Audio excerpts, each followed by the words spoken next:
All right, this is going to be my culture artifact speech. So here we go. One of the goals of most hunters is to try to kill the biggest buck whenever it comes to deer hunting. Yet some hunters don't care about the gender of the deer, the size, or even how many antlers, if it's a buck, it has.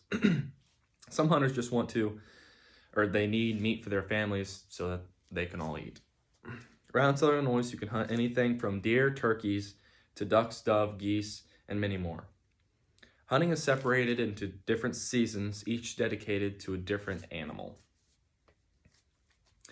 As a hunter myself, I try and hunt each season that I can, except for turkey season.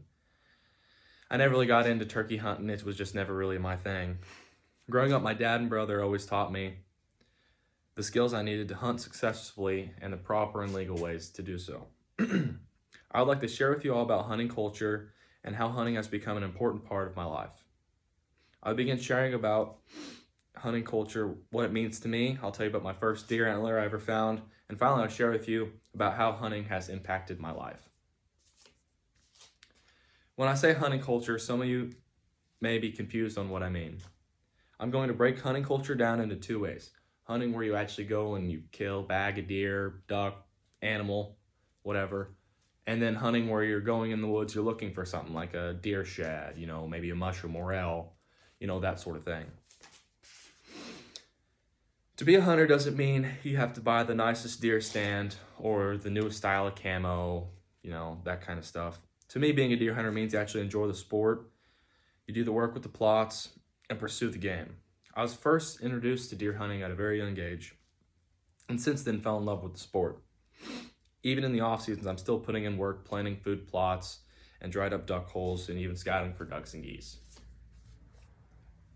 Along with hunting games such as deer, duck, geese, etc., there's also kind of hunting that doesn't involve live animals. Mushroom and shed hunting is another thing that I love to do. Mushroom hunting is the act of going in the woods and literally walking around looking for mushrooms, or morels is the type of mushroom you're looking for usually. For me, I usually find most morels that grow around trees, usually in springtime. Shed hunting is another way of hunting, but instead of mushrooms, it's deer antlers. Every year around the end of February, bucks lose their antlers, and a lot of people go out and try to find them.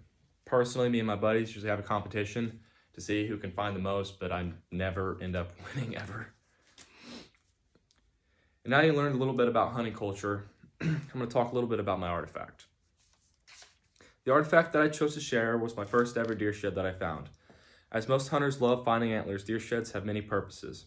A lot of people like to keep them. They can even build stuff out of them, hang them on the wall, or even just sell them. The deer shed that I am sharing actually has a lot of sentimental value. It was my first ever deer shed I found, and I'll never forget that day. The story goes, me and my dad were walking, looking for them one day, and I remember it was almost dark, and we were heading back to his car, and I went to the creek for something, I don't remember. And as soon as I walked in the creek, there was laying one, and yeah. I know it's not really an exciting story, but it was just a memory that I really never forgot about for some reason. And here's the antler itself right here. And I also have two more too, just to show you. That's just a deer antler. Shed is what it's really called. Now that you are aware of my artifact, I'll begin to tell you the importance of hunting and my first ever deer shed. Hunting culture is something that I will always love because it has taught me more than just going out into nature. It has taught me leadership skills, patience, discipline, and even that hard work pays off. The deer shed is sentimental to me not only because it was the first one ever found, but because of the memory it has along with it. Me and my dad hardly ever get to hunt anymore, so it makes me think of a memory whenever life was more simpler and I didn't have a whole bunch of stuff always going on. I always will cherish the deer shed and hopefully one day go with my kids in the future, whenever they find their first one. Finally, I have told you all a little bit about hunting culture, my deer shed, and how sentimental it is to me. I wish you all would have appreciation for hunting culture and how it has impacted me. Who knows, maybe you would love the sport or even just going out in nature and getting some fresh air. Thank you.